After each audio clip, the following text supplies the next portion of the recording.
Hi there, and welcome back to another Do Good Better luncheon with the Harvest Development Group. And we're very honored today to be with John Hernandez. John is the executive director of the nonprofit exchange. Um, John has about 16 years of background in technology, the last six working with nonprofits. And today we're going to be talking about text messaging, capacity building, and fundraising. And the nonprofit exchange is down in Texas. They've done work in Dallas and El Paso. They've been featured on CNN and National Geographic, and we're very fortunate. Looking forward to our conversation with John today. Welcome, John. Hi, good morning. Hi. So let's talk a little bit about, really, your background and your expertise is in technology.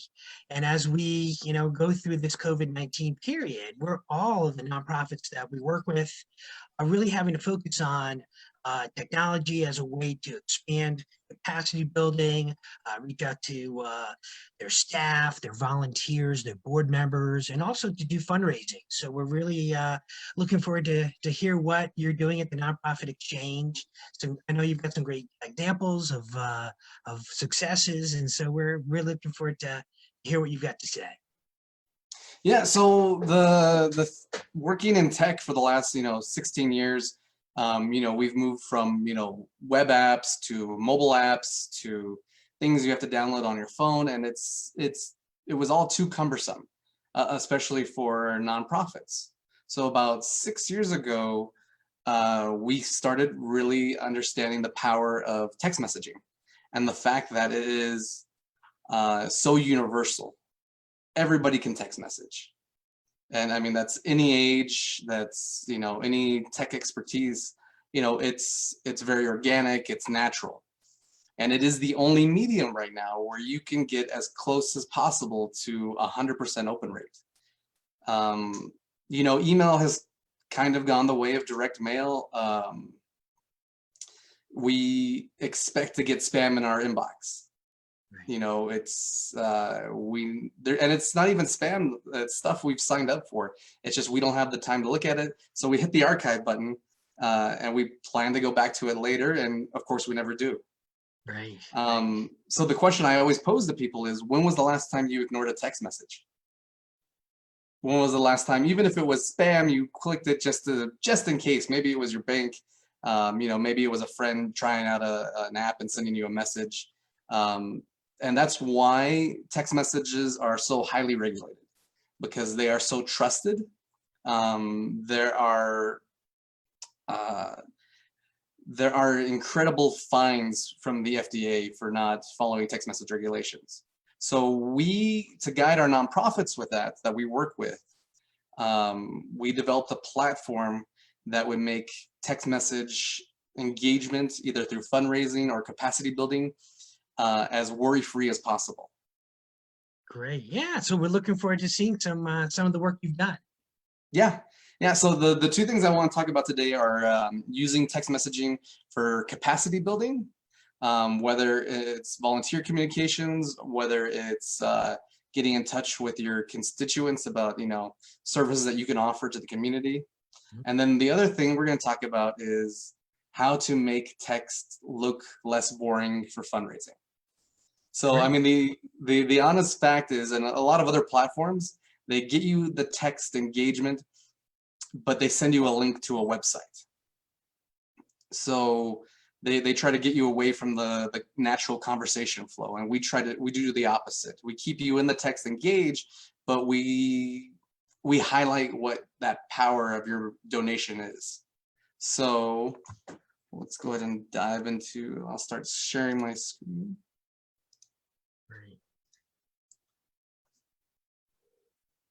Great. Alrighty, it's showing up over there for you guys? Yep. Yes, it All is. right. So right now, everyone is starting to get accustomed to relying on digital technology for everything, for day-to-day meetings, for communicating with family now who we haven't seen in weeks. People are getting a lot more, ingraining it more into their lives. It's always been there, and now this was the big push where it's become a lot more natural and we start to fit into our lives. So everyone has to react to that. Everybody has to jump on board. The new platform, the new medium to getting a hold of people is going to be digital tech. Mm. So diving into creative fundraising. Like I said, text messages look boring. They are, it's pure text. It's not interactive images. So we created a platform to solve that issue. So the first thing I'm going to dive into is our platform has about 10 different text modules. And there's hundreds of different ways you can use them. They're all very modular. And we're going to just touch base on a few of them to give you some ideas for how to plan your next digital fundraising. So the first one we're going to talk about is our text to donate system. And it's relatively simple. You generate a keyword for a campaign. People interact with that keyword to make a donation. So how do you measure their interaction? We created these screens, these highly animated thermometers that you can use in your Facebook streams. You can attach them to your websites. If you're working with a local studio, you can have it broadcast for a live telethon. So the first example I want to show you is a quick representation of the power of what a text message is. So this is something we did for a campaign about a year ago. It was for a live stream event. And the way it worked is every time someone donated, their name would pop up on screen and we got a new 3D butterfly. So at the start of the event, we had an empty sky and people weren't sure, where that was going. And then they started texting in and then their names would pop up and new butterflies are appearing. And we ended the event with a screen full of butterflies. And it gives them that little bit of attachment saying, I actually caused that. Yeah. Great. So So that was a live event where people were in an auditorium, in a room. It was a live event and it was a live streamed event as well. Live stream. So people who were just tuning in could still participate. So you open up your audience. Before we were opening up audiences that to people who weren't even at the event. And of course, now with the way everything's going, that's going to be 100% of your audience. Right. Excellent. So the way that process works is once you generate your keywords, so you can do simple keywords, you can do donate, you can do, butterflies, whatever the campaign is. And with our platform, you're able to create unlimited keywords. So if you even want to use them on different mediums, if you have one running on a commercial to track how effective that commercial is, or you have one running on brochures or one on signs inside stores, you're able to track the effectiveness of those keyword placements. So the way that process works is the way you get people into the system, texting in, you can use your website. You're able to add pop-up boxes. You can add field forms like the email newsletter signups. Well, they can get text newsletters, and it sends them a text back to confirm that they are opting into the system. The second is if you already have a contact list of your donors, we can actually import that in. If these are people that you've already maintained contacts with, volunteers, previous donors, previous board members, we can send out a text to get them opted into the system. Or could be people, let's say, who were registered for a live gala who now can't make that live gala. It's been postponed for a year or whatever. So now you've captured their registration. So now you can upload that into the system and do some sort of interaction with them via text.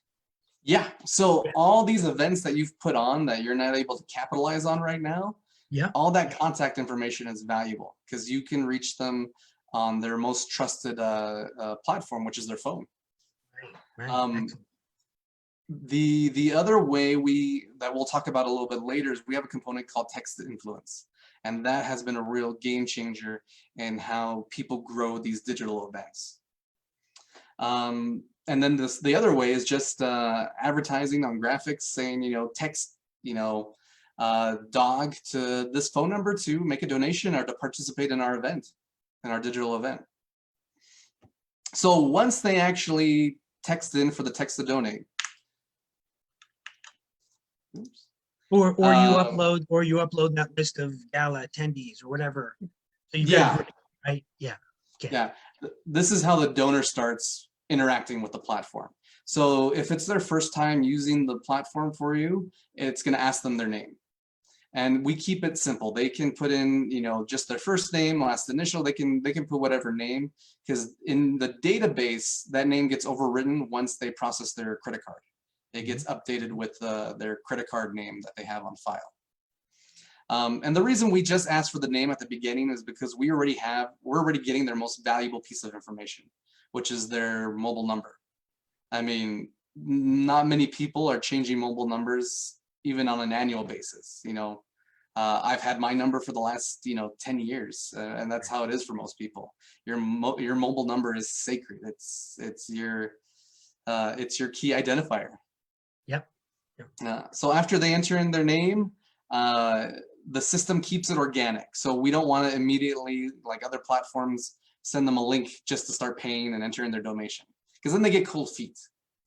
If I send you a bill immediately, you're going to say, how much can I really donate?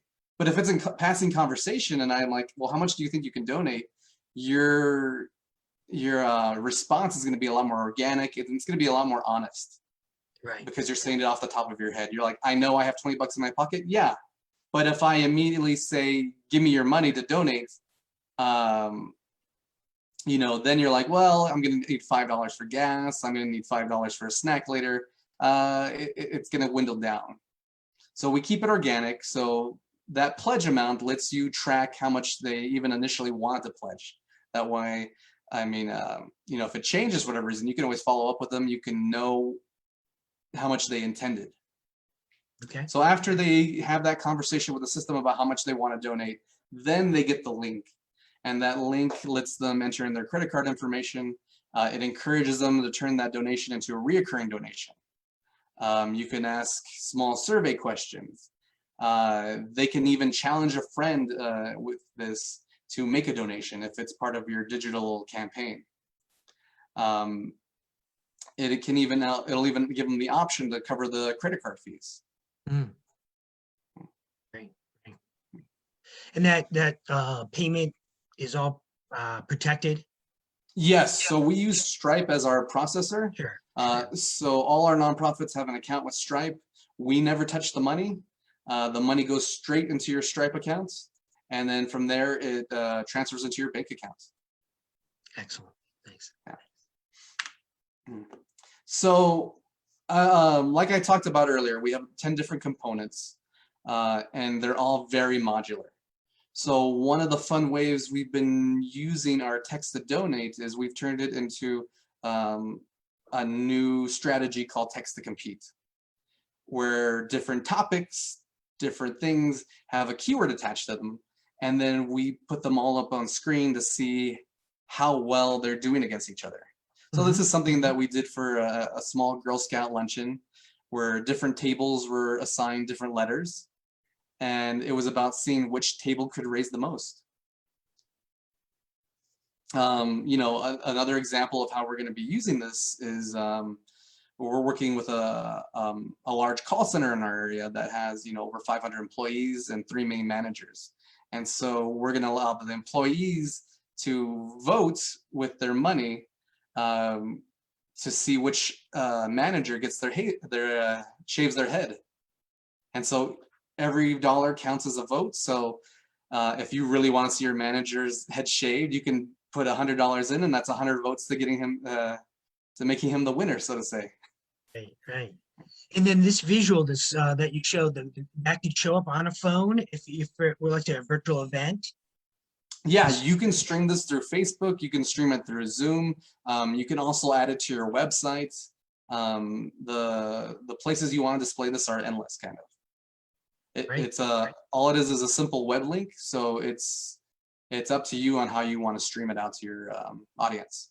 And I'm guessing it doesn't have to be contained in 1 hour or one day. It could go on. It could be a campaign that goes on for a number of days. Yeah, I mean, some of our longer campaigns, have gone on for 10 days.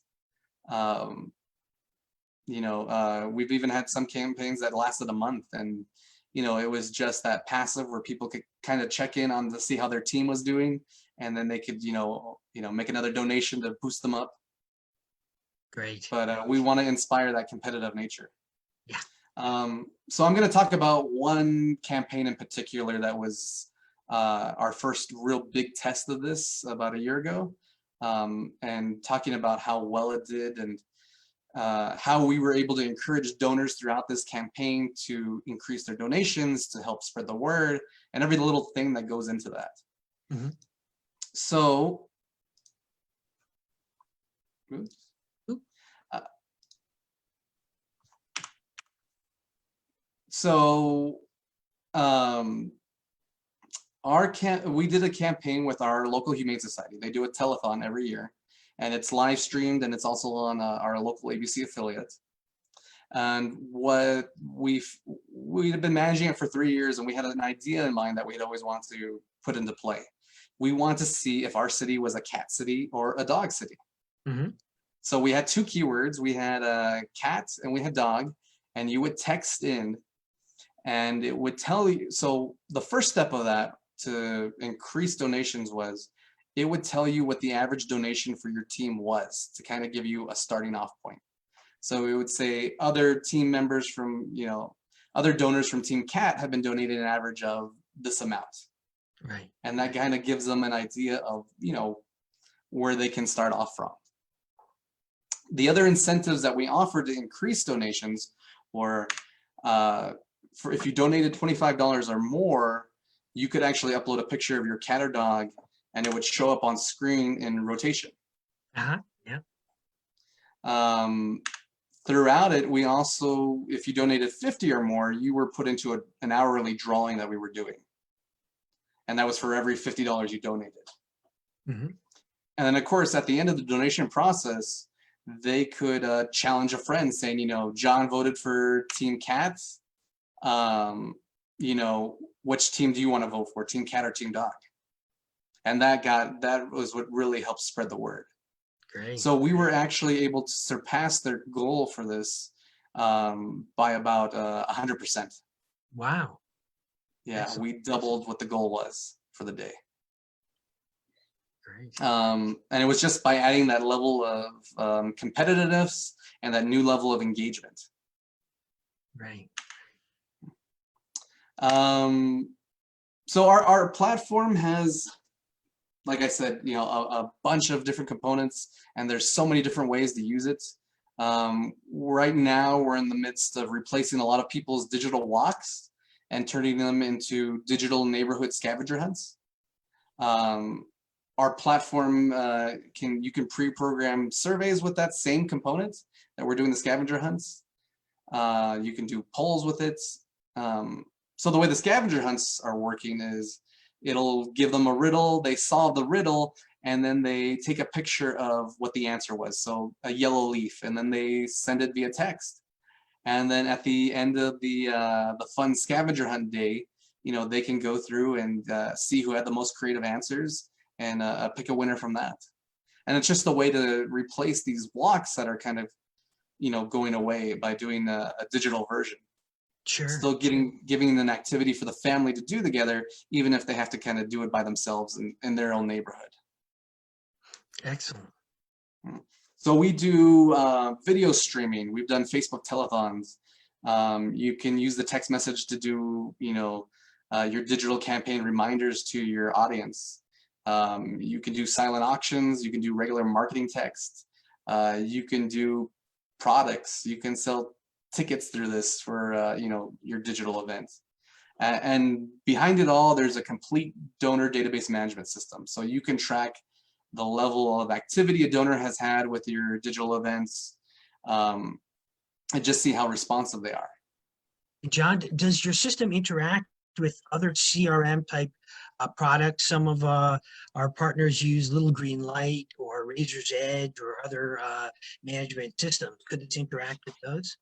Yes, so you can either hook it into those systems, you can download an Excel and import it, but everything is, you can pull your database out and put it into another management system if you're already using it.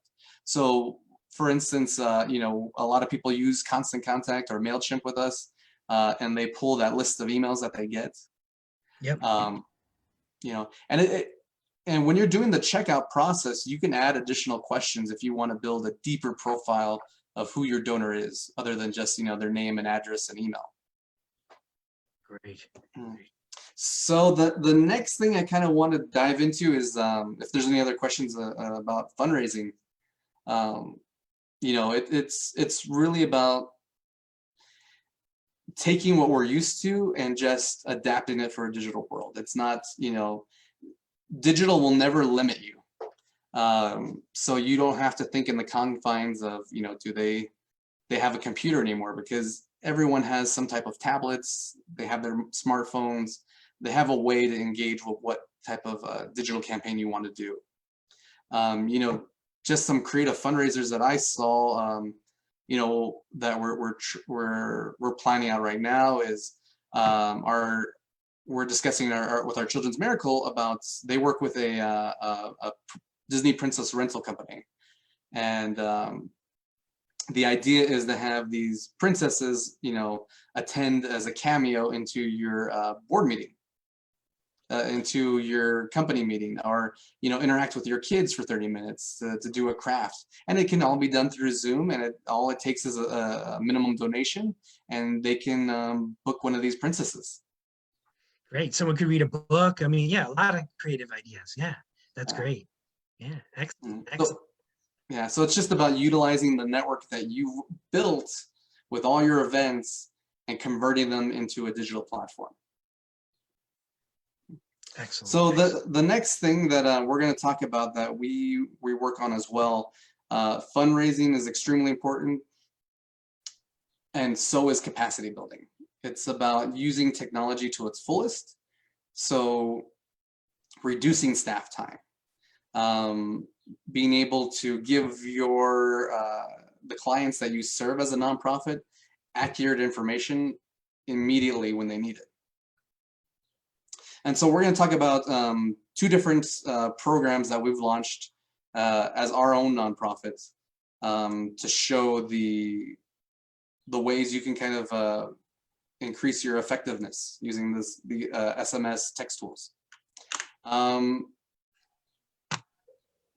So the first one that we want to go into, and this is what we were referencing earlier, is how do you get the word out? You might not have a big social media audience.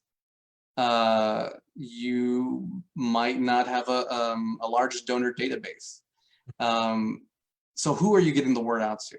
So we have created a tool to help utilize the network that you have, whether it's your staff's network, whether it's your board members, or whether it's your volunteers.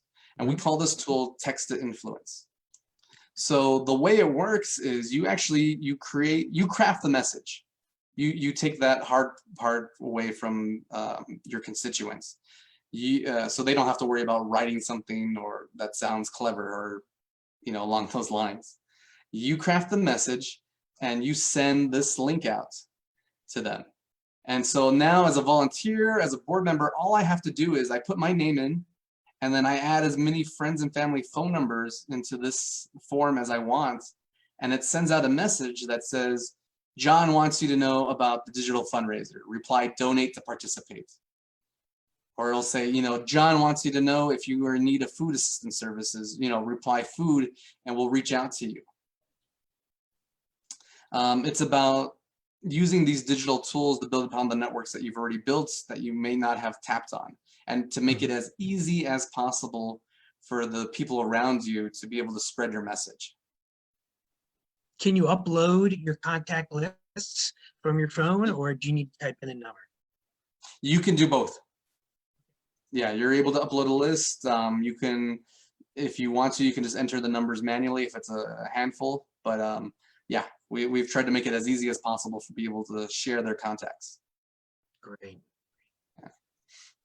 So using this with the capacity building, you're able to get your message out a lot faster and easier. So the next part of this is talking about how to use AI and automation.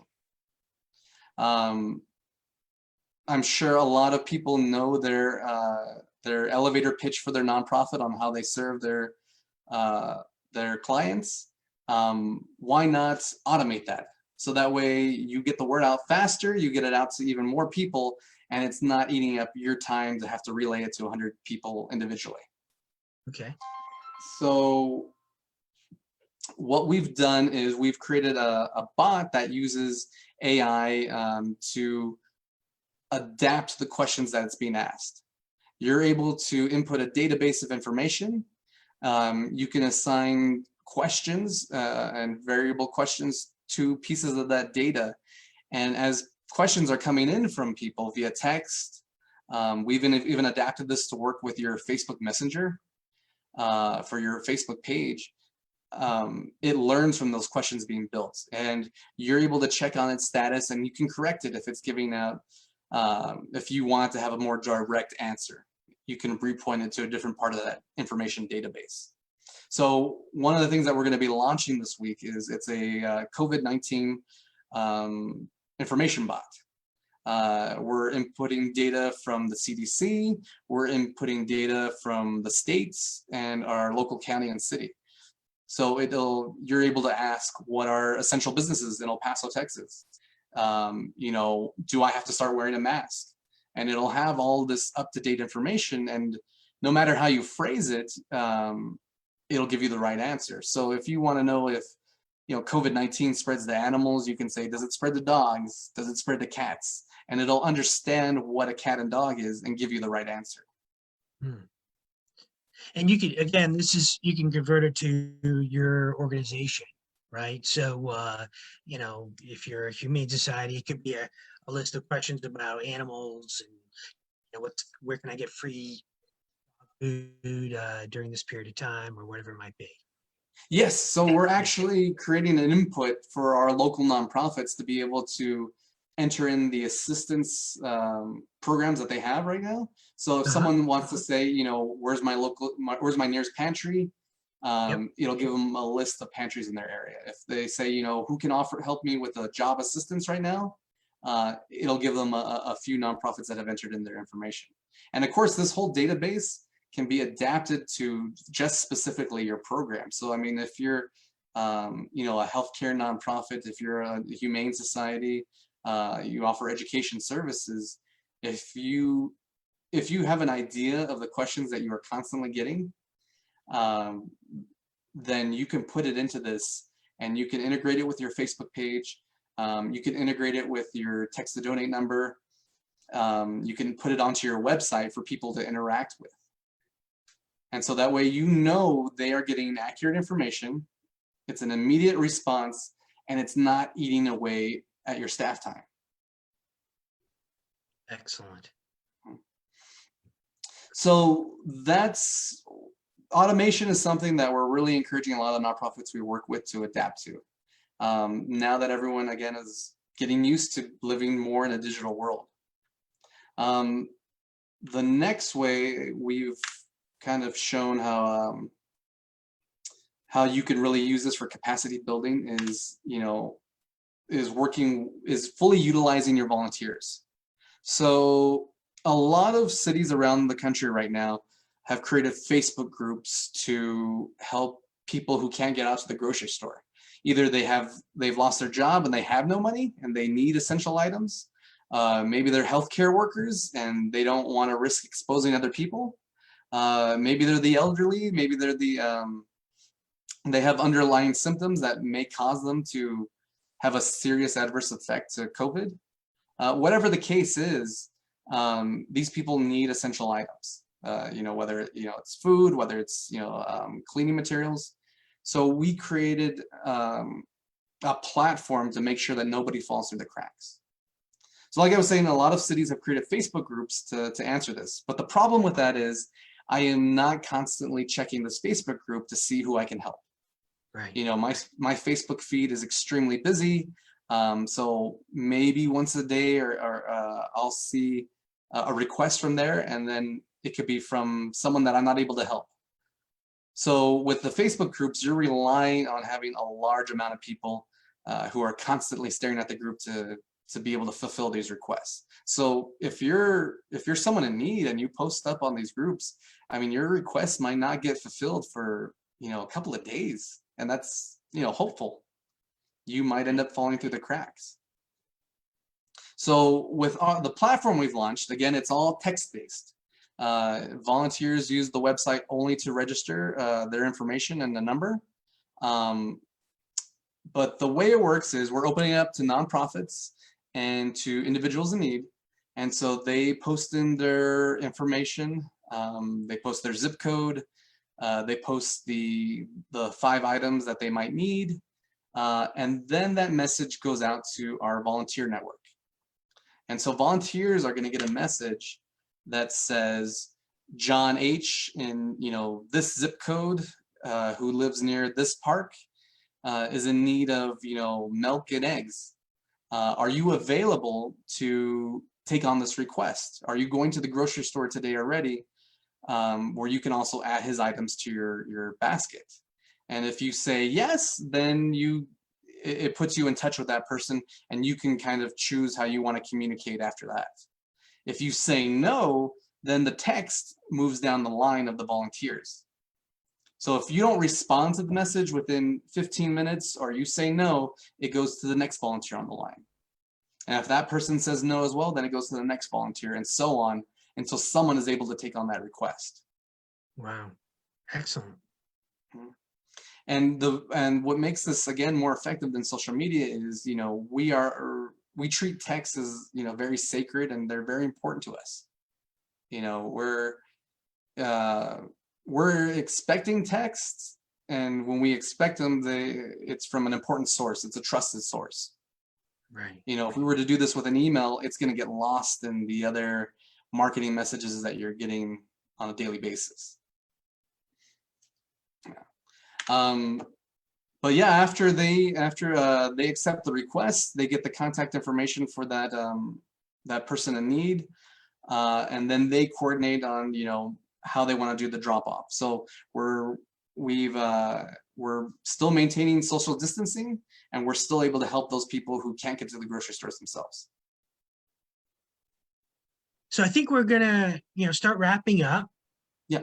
So I think some questions come to mind. So what's the best way for us to get in touch with you, John?